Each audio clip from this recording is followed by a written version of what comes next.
فرکانس شبکه بر ماهواره هاتبرد و بر ماهواره نایل سات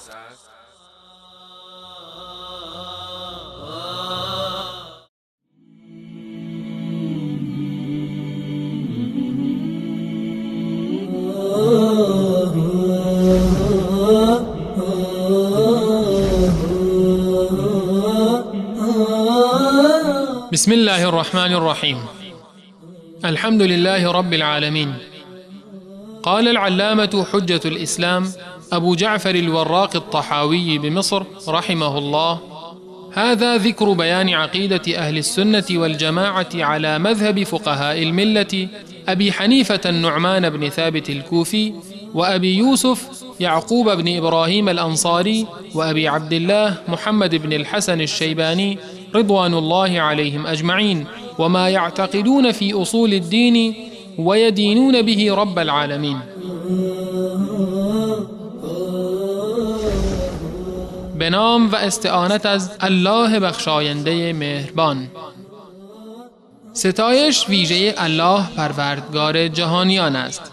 علامه حجت الاسلام ابو جعفر وراق طحاوی رحمه الله میگوید: این کتاب بیانگر عقیده اهل سنت و جماعت بر مبنای مذهب فقهای اسلام ابو حنیفه نعمان بن ثابت کوفی و ابو یوسف یعقوب بن ابراهیم انصاری و ابو عبدالله محمد بن حسن الشیبانی رضی الله عنهم اجمعین است و به باورهای آنان در مورد اصول دین که با آن پروردگارشان را میپرستند میپردازد.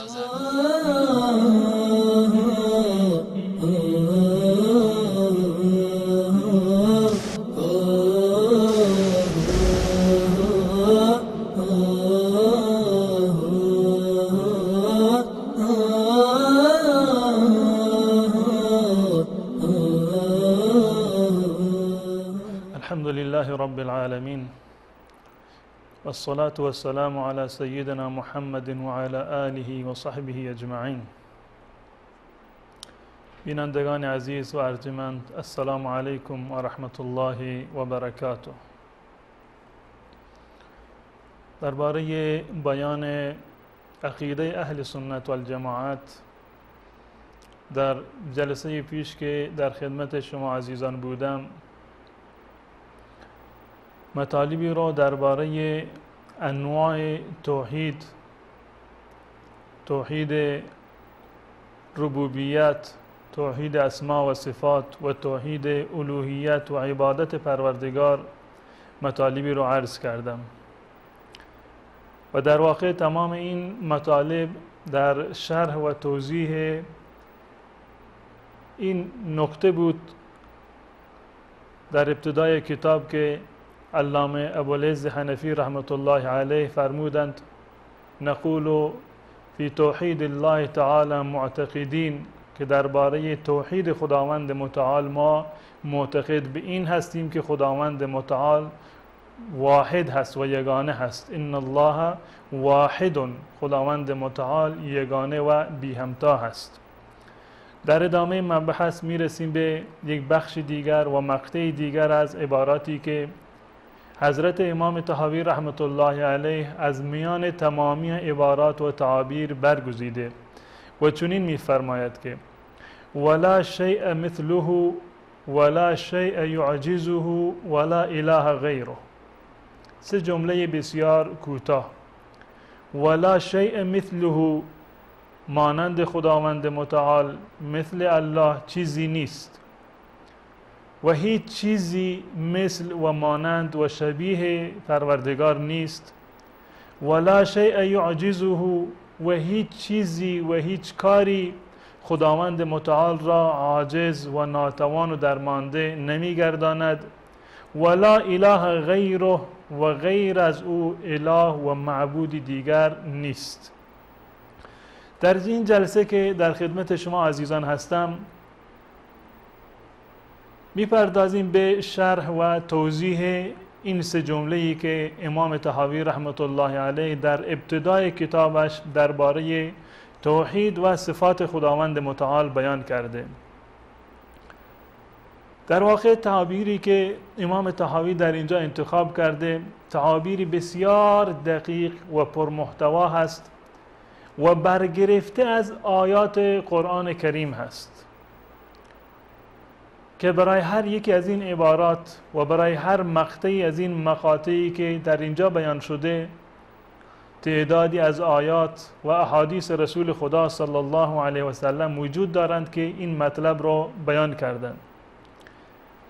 اگر نیک بنگریم و توجه بکنیم به این سه عبارت و این سه مقطع میبینیم که علامه طحاوی رحمت الله علیه با یک عباراتی بسیار لطیف و بسیار پرمحتوا همون انواع سگانه توحید را، توحید ربوبیت را، توحید اسما و صفات را و توحید الوهیت را در قالب این سه عبارت با زیرکی تمام و با لطافت تمام بیان کرده.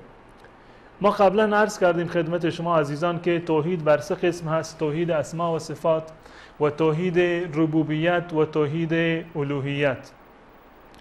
در اینجا امام طحاوی رحمت الله علیه می‌فرماید ولا شیء مثله، هیچ چیز مانند خداوند متعال نیست. یعنی این که در اسما و صفات خداوند متعال هیچ چیزی مانند خداوند متعال نیست که در واقع این برگرفته از همون آیه هست که خداوند متعال می‌فرماید که لیس کمثله شیء و هو السمیع البصیر، مانند خدا هیچ چیز نیست و الله متعال و خداوند سمیع و بصیر هست. یعنی این که در اسما و صفات خداوند متعال، در ربوبیت و خالق و رازق و مالک بودن خداوند متعال و در الوهیت خداوند متعال لیاقت و شایستگی بندگی و پرستشی را که خداوند متعال دارد، لیس کمثله شیء، مانند خداوند متعال هیچ چیز نیست.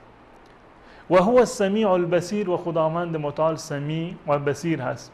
پس بنابراین این جمله که می‌فرماید ولا شیء مثله، هیچ چیزی مانند خداوند متعال نیست، این در واقع برمیگردد به توحید اسما و صفات خداوند متعال. و جمله بعدی که می‌فرماید ولا شیء یعجزه، هیچ چیزی خداوند متعال را عاجز نمی‌کند، این در واقع برمیگرده به صفت قدرت خداوند متعال و کمال قدرت و توان الله متعال.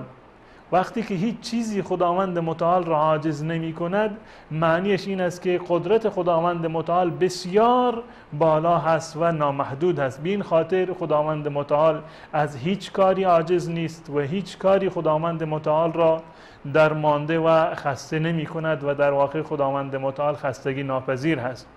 و اگر دقت بکنیم این قدرت خداوند متعال برمیگردد به افعال خداوند متعال، کارهایی را که خداوند متعال انجام میدهد، مانند آفریدن آسمانها و زمین، آفریدن انسانها، مدیریت دنیا، که تمام و تمام این برمیگرده به توحید ربوبیت خداوند متعال. پس بنابراین این جمله که ولا شیء یعجزه، این در واقع بیانگر توحید ربوبیت خداوند متعال هست. ولا اله غیره، غیر از الله معبودی دیگر نیست، این برمیگرده به توحید الوهیت خداوند متعال که غیر از الله معبودی که لیاقت بندگی و پرستش شدن و عبادت را داشته باشد غیر از الله وجود ندارد. پس بنابراین اقسام سگانه توحید را حضرت امام طحاوی به ترتیب توحید اسما و صفات و توحید ربوبیت و در آخر توحید الوهیت را در اینجا به همین ترتیب بیان کرده.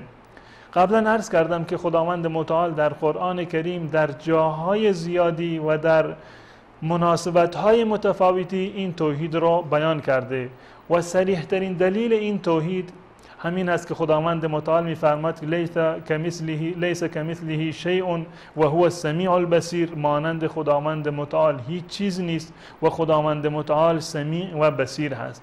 اگر این جمله را ما دقت بکنیم، این در این جمله هم نفی هست و هم اثبات هست. در ابتدای جمله خداوند متعال میفرماد لیس کمثله شیء، مانند خداوند متعال هیچ چیزی وجود ندارد و هیچ چیزی نیست. و در ادامه میفرماد و هو السمیع البصیر، منتها خداوند متعال سمیع و بصیر هست. از یک طرف مماثلت را و مشابهت را از خداوند متعال که مشابهت داشته باشد با مخلوقات اینو نفی می کند و از طرف دیگر خداوند متعال صفاتی را برای خودش اثبات می کند. این دقیقاً مانند جمله و کلمه طیبه هست که در ابتدا میگوییم که لا اله، هیچ معبودی نیست، و در ادامه میگیم الا الله، یعنی به همان گونه که کلمه توحید متضمن نفی و اثبات هست، این جمله و این آیه که لیس کمثله شیء و هو السمیع البصیر همچنین این هم متضمن نفی و اثبات است. در این آیه خداوند متعال در واقع نفی می کند، یعنی رد می کند و مردود می داند نظریه ممثله و معطله را. ممثله اون کسانی هستند که صفات خداوند متعال را به صفات مخلوقات تمثیل می کنند. مثلا چشم خدا را، دیدن خداوند متعال را، شنیدن خداوند متعال را، خشم خداوند متعال را، رضایت خداوند متعال را، یا استوای خداوند متعال را و همچنین صفات دیگری را که خداوند متعال در قرآن برای خودش بیان کرده، اینو تمثیل می کنند به صفات مخلوقات. مثلا میگویند که دست خدا مثل دست انسان هاست که این به اصطلاح می شود تمثیل که خداوند متعال در اینجا نفی کرده.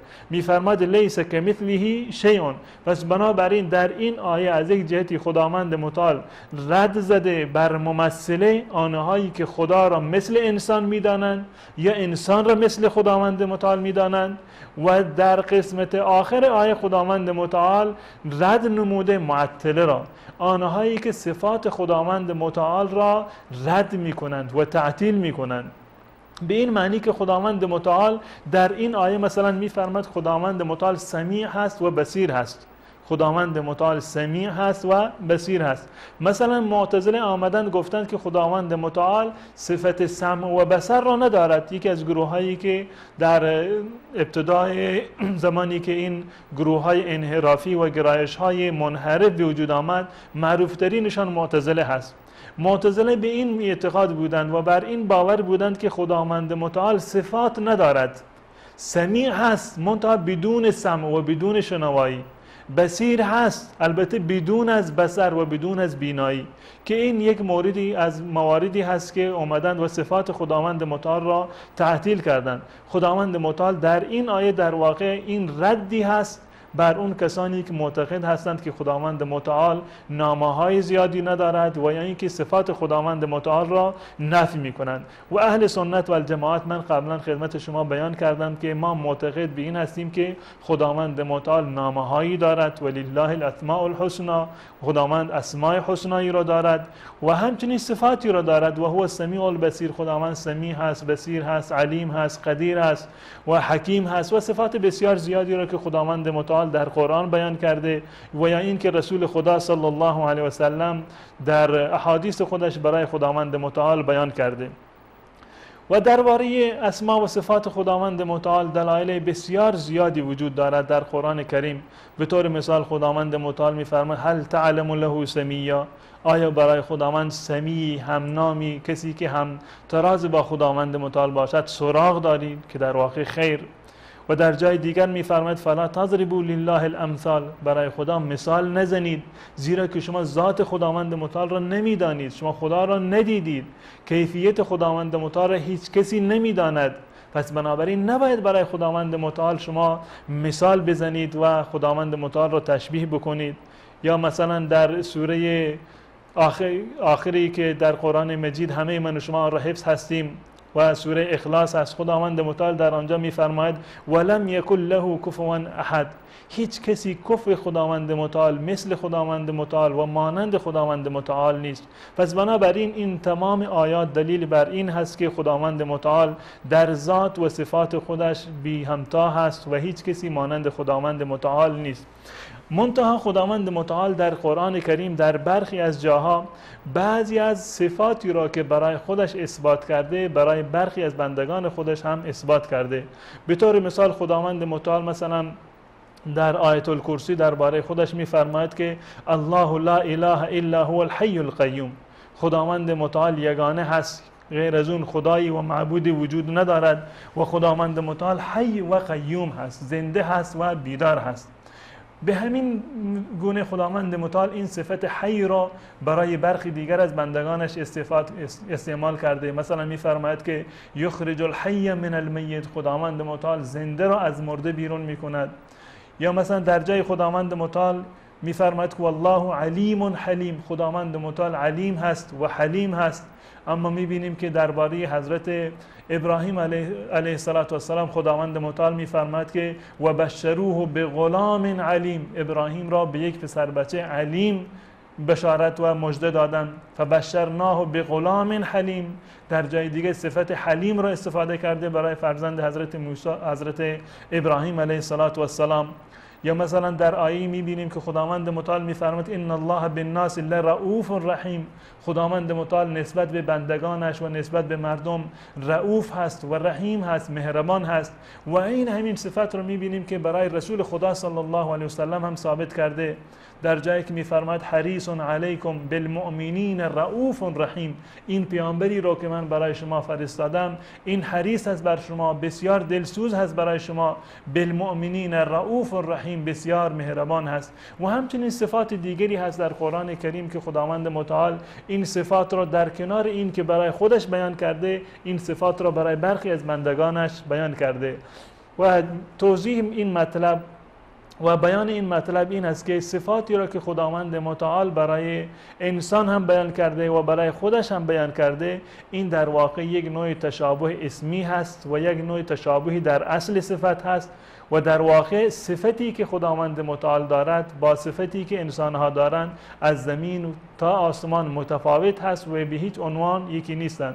من در جلسه قبل مثالی رو زدم برای شما و بیان کردم که بینایی خداوند متعال نامحدود هست و وابسته به یک عضو نیست که انسان باید چشم داشته باشد تا اینکه ببیند و فاصله حتما باید نزدیک باشد تا اینکه انسان ببیند، نور باشد تا اینکه انسان بتواند ببیند، حاجز و پرده و حجابی نباشد تا اینکه انسان بتواند ببیند. اما این مطالب و این چیزها برای خداوند متعال مطرح نیست.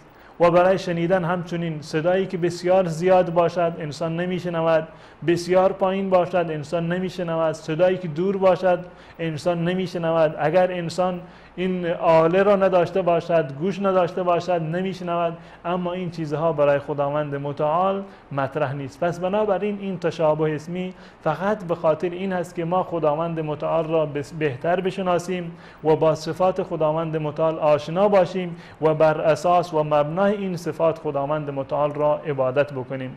بعد از یک بیان برنامه کوتاه در خدمت شما خواهم بود و مطالب دیگری را درباره مقاطع دیگری خدمت شما خواندم عرض میکنم.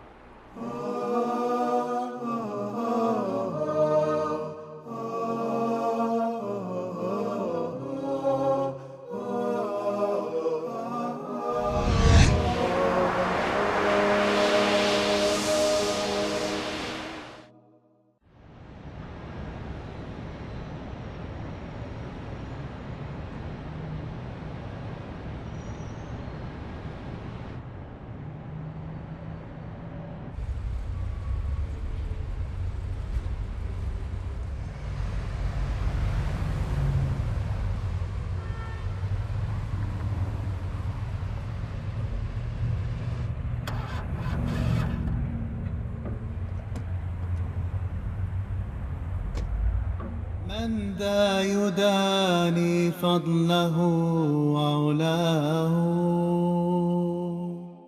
هذا الذي أحيا الأنام هداه،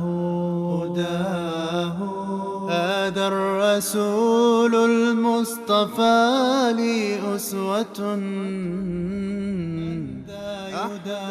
از صهیب رضی الله عنه روایت شده که رسول الله صلی الله علیه و آله و سلم فرمودند: عجیب است امر انسان مؤمن، چرا که امور وی همه خیر می باشد و کسی جز مؤمن چنین نیست.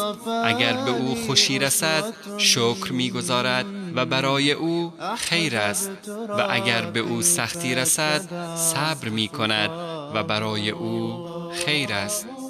هو قدوتي.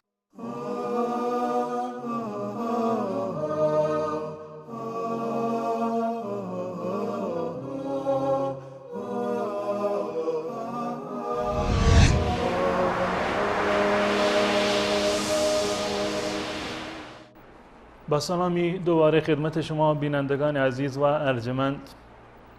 قبل از میان برنامه مطالبی رو درباره این عبارت امام طحاوی که فرمودند ولا شیء مثله خدمت شما بیان کردم.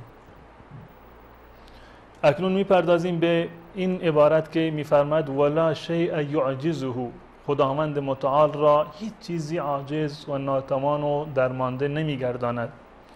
این در واقع برمیگردد به صفت قدرت خداوند متعال و این دلیل بر کمال قدرت خداوند متعال هست.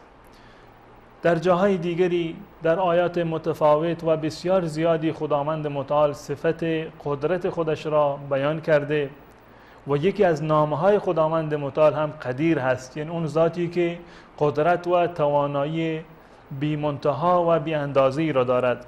به طور مثال در سوره بقره مثلا میخوانیم که خداوند متعال میفرماید ان الله علی کل شیء قدیر، خداوند متعال بر هر چیزی قادر و توانا هست. آیه 20 سوره بقره ان الله علی کل شیء قدیر، خداوند متعال بر هر کاری و بر هر چیزی قادر و توانا هست. و در سوره کهف خداوند متعال میفرماید و کان الله علی کل شیء مقتدرا، خداوند متعال بر هر کاری و بر هر چیزی مقتدر و توانا هست. و در جای دیگر خداوند متعال میفرماید و ما کان الله لیعجزه شیء فی السماوات ولا فی الارض انه کان علیما قدیرا، هیچ چیزی در آسمان ها و زمین خداوند متعال را عاجز و ناتوان و درمانده نمی کند. انه کان علیما قدیرا، زیرا که خداوند متعال علیم هست و قدیر هست. در سوره فاطر اینو میفرماید. این جمله امام طحاوی که میفرماید ولا شیء یعجزه مستقیما از همین آیه گرفته شده، آیه 44 سوره فاطر که خداوند متعال میفرماید و ما کان الله لیعجزه شیء فی السماوات ولا فی الارض، هیچ چیزی در آسمان ها، نه در آسمان ها و نه در زمین، هیچ چیزی خداوند متعال را عاجز و ناتوان نمیگرداند.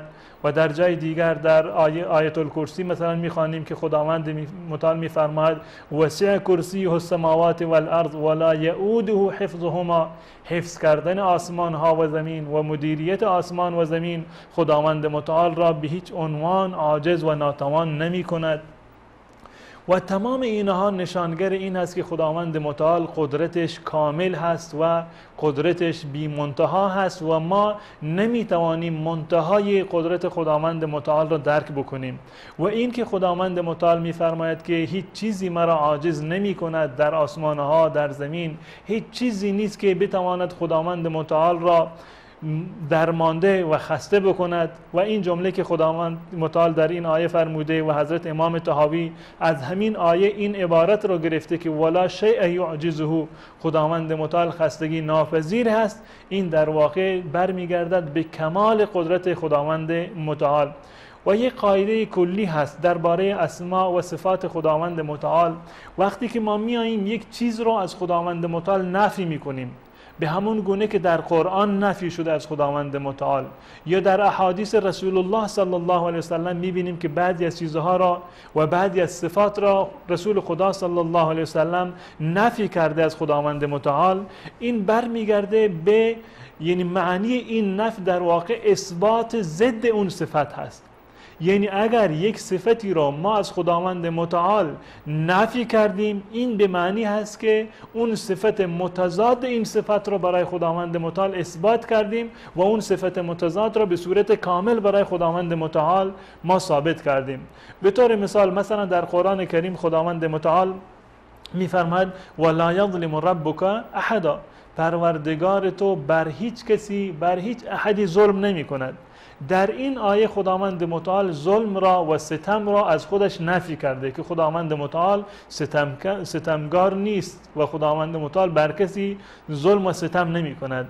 معنی این صفت این است که کمال عدل را دارند خداوند متعال.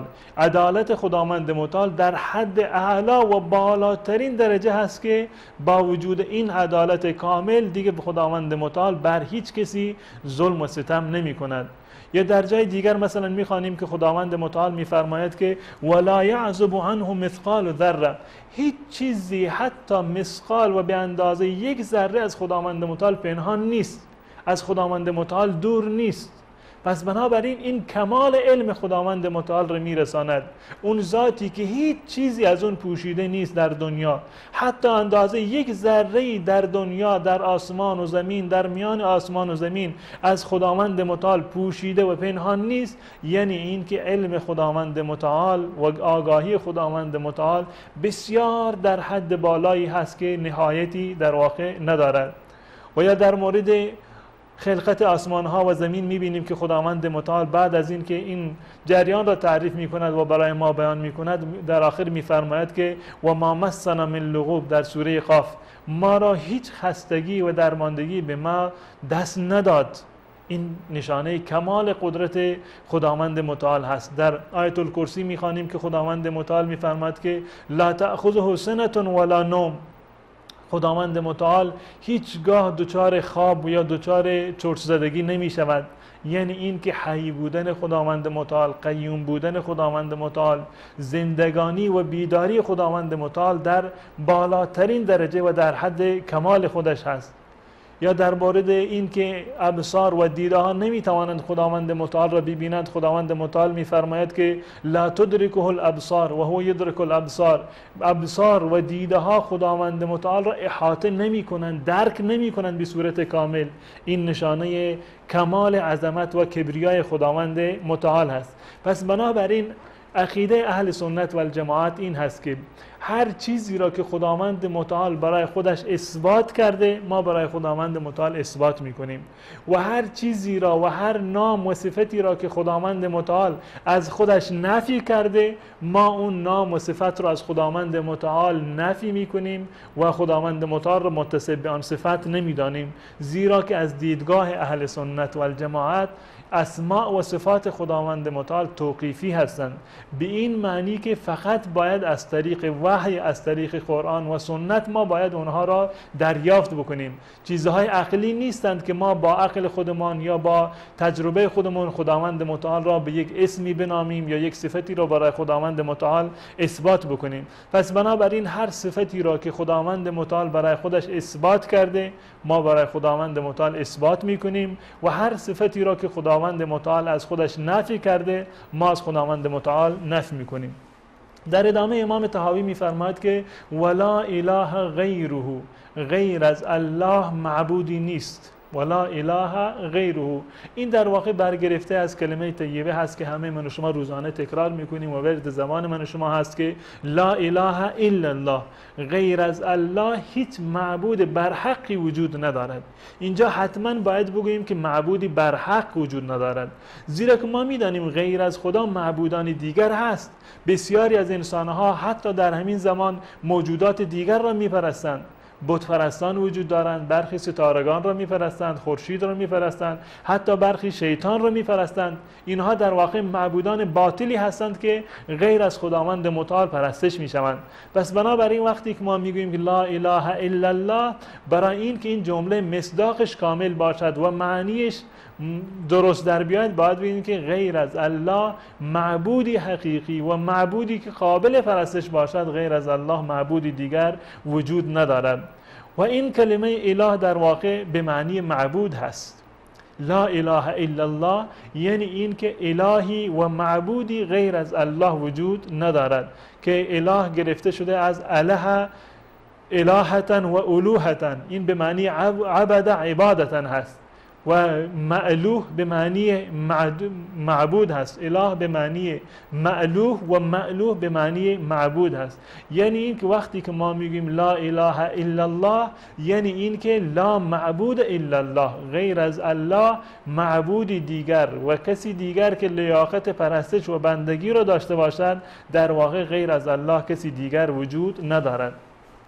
متاسفانه بسیاری از مسلمانان ما میبینیم که گاهی وقت شاید به عمد و گاهی نادانسته این جمله لا اله الا الله را اشتباه ترجمه میکنند.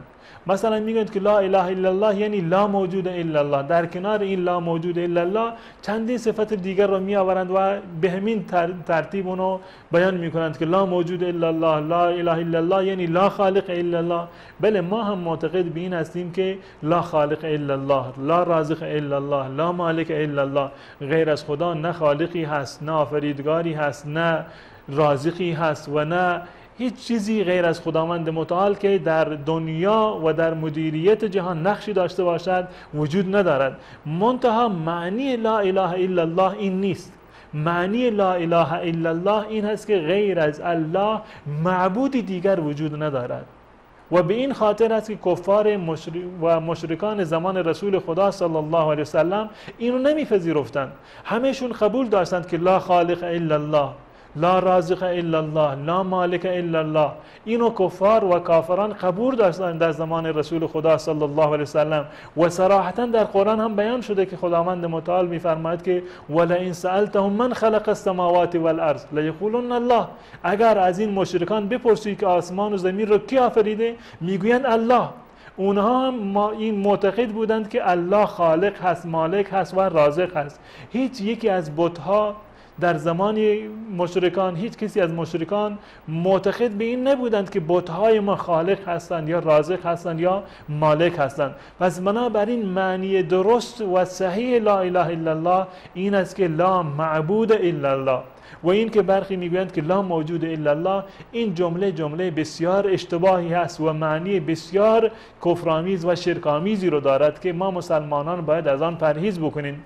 منتها بعضی از مسلمانان از آن جایی که به اصل معنای این جمله که لا موجود الا الله واقف نیستند و نمیدانند و اینو یک جمله عرفانی تصور میکنند و میگویند که لا موجود الا الله، در واقع این جمله یک جمله شرک‌آمیز هست و این برمیگرده به عقیده وحدت الوجود یا اتحاد و حلولی که برخی از صوفیان گمراه و منحرف داشتند.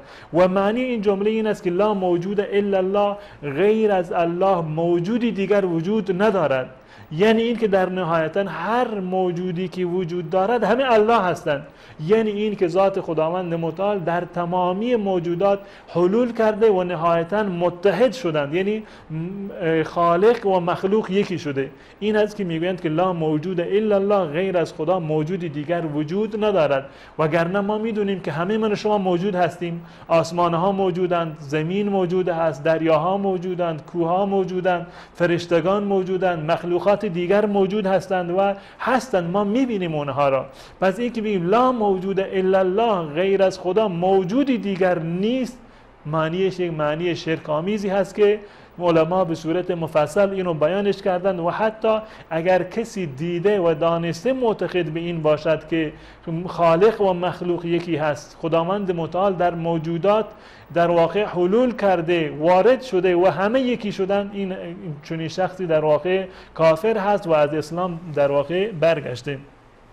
منتها بسیاری از مسلمانان در اینجا فکر میکنند که لا اله الا الله به صورت کلی، وقتی که کسی گفت، من قبلا هم عرض کردم که این عقیده تمام پیامبران بوده و دعوت تمام پیامبران اولوالعزم بوده که خداوند متعال فرستاده برای هدایت انسانها.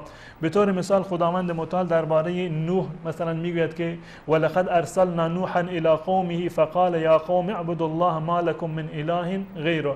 ما نوح را فرستادیم نزد قومش که به مردم این جمله را بگوید که اعبدوا الله، خدا را پرستش بکنید، ما لکم من اله غیره، غیر از الله معبودی دیگری را ندارید.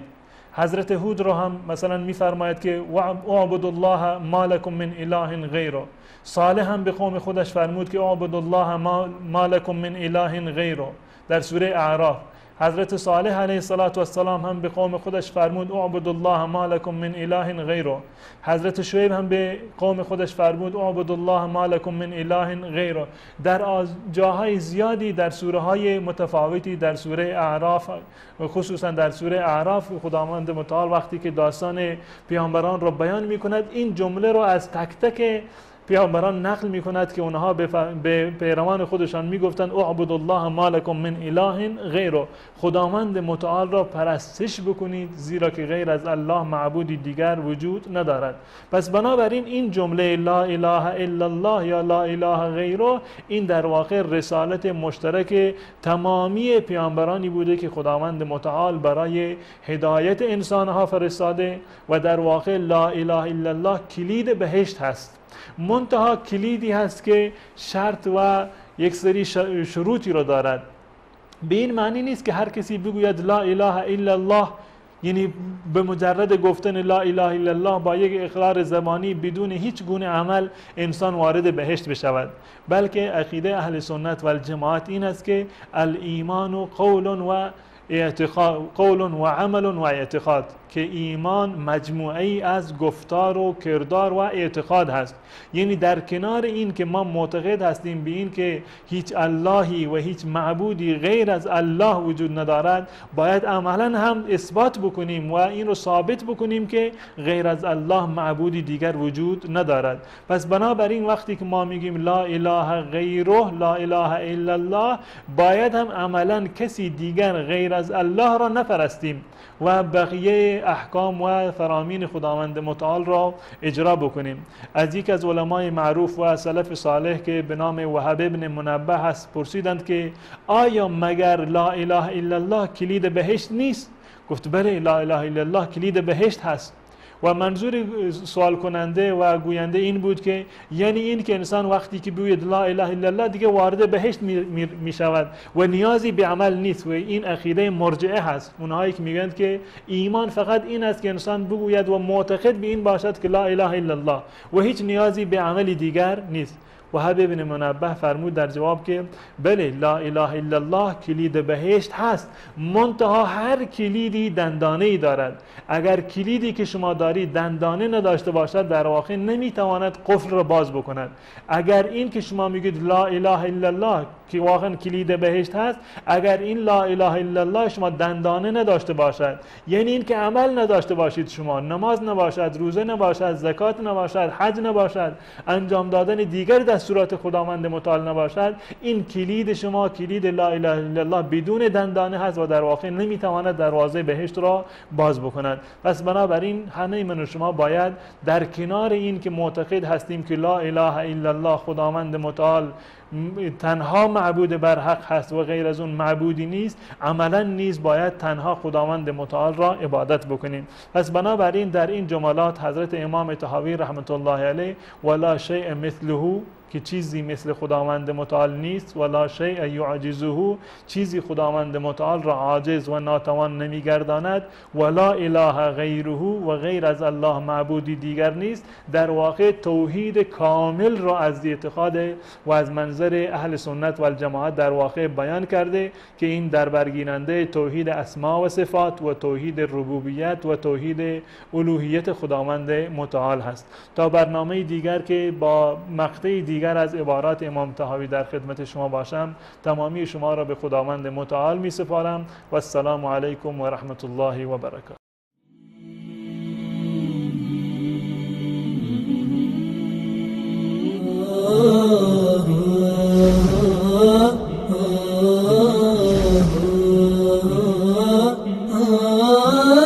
بسم الله الرحمن الرحيم. الحمد لله رب العالمين. قال العلامة حجة الإسلام أبو جعفر الوراق الطحاوي بمصر رحمه الله: هذا ذكر بيان عقيدة أهل السنة والجماعة على مذهب فقهاء الملة أبي حنيفة النعمان بن ثابت الكوفي، وأبي يوسف يعقوب بن إبراهيم الأنصاري، وأبي عبد الله محمد بن الحسن الشيباني رضوان الله عليهم أجمعين، وما يعتقدون في أصول الدين ويدينون به رب العالمين.